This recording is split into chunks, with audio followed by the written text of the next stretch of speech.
Care for your cat's bandage or splint by checking it regularly for signs of infection, or for damage to the dressing.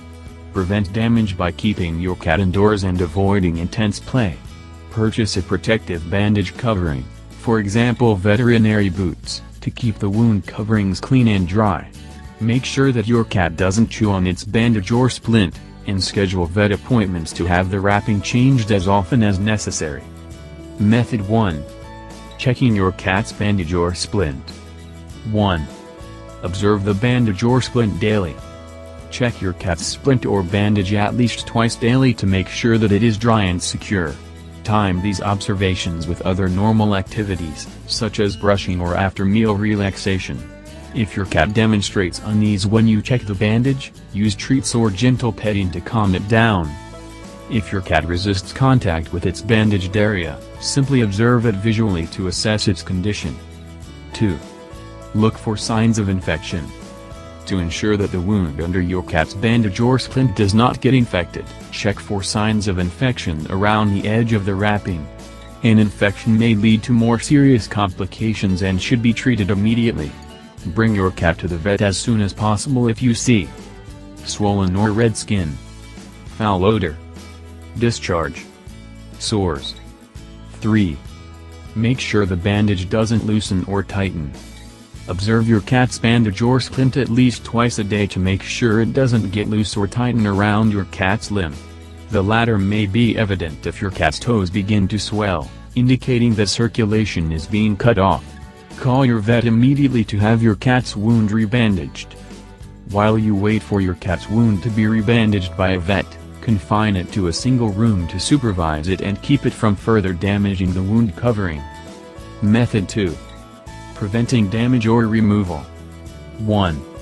Keep your cat indoors. While your cat is recovering from an injury and wearing a splint or bandage, it should be kept indoors at all times. The odds of your cat's wound wrapping getting wet or loosening are greater outdoors, which could lead to infection or further injury. If you do choose to let your cat outdoors, be sure that its bandage or splint is protected with a waterproof covering, available in many pet stores, or online. 2. Purchase protective bandage covering clothing. To prevent your cat's bandage from getting loosened, ripped, or chewed, purchase protective bandage covering clothing for them to wear. Veterinary jackets or boots can keep your cat's bandage or splint dry and clean while they heal.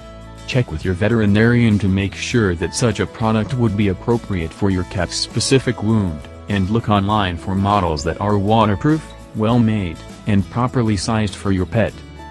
3. Avoid intense play.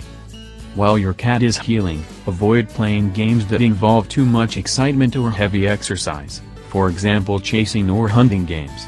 Activity restriction is important, and will help to keep your pet's bandage or splint intact.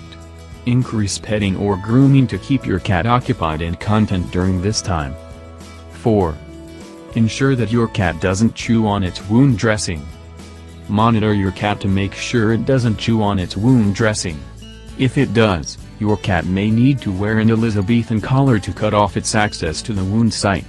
Contact your vet if your cat suddenly begins chewing its bandage or splint after previously leaving it alone, as this may indicate an infection or irritation.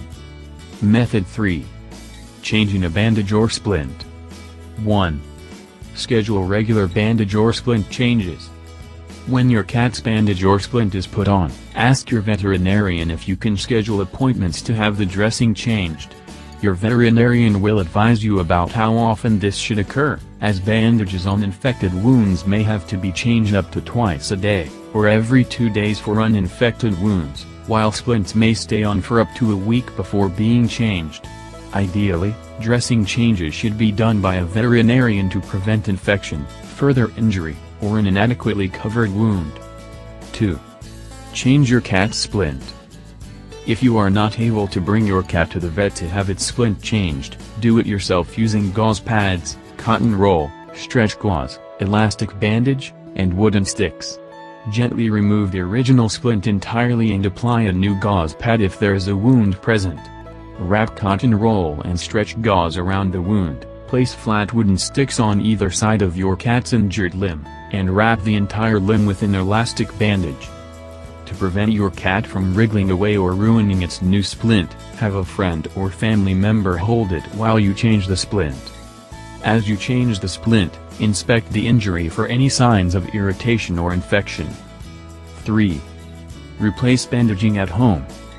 Gently remove your cat's bandage the way you would remove a splint, then re-wrap the limb with cotton roll and stretch gauze, 3-4 layers of each. Wrap the wounds tautly enough to stabilize the limb and attach it with adhesive tape. After bandaging your cat's limb, check its paws to make sure they are not cold from lack of circulation. If they are, unwrap your cat's limb immediately and start again.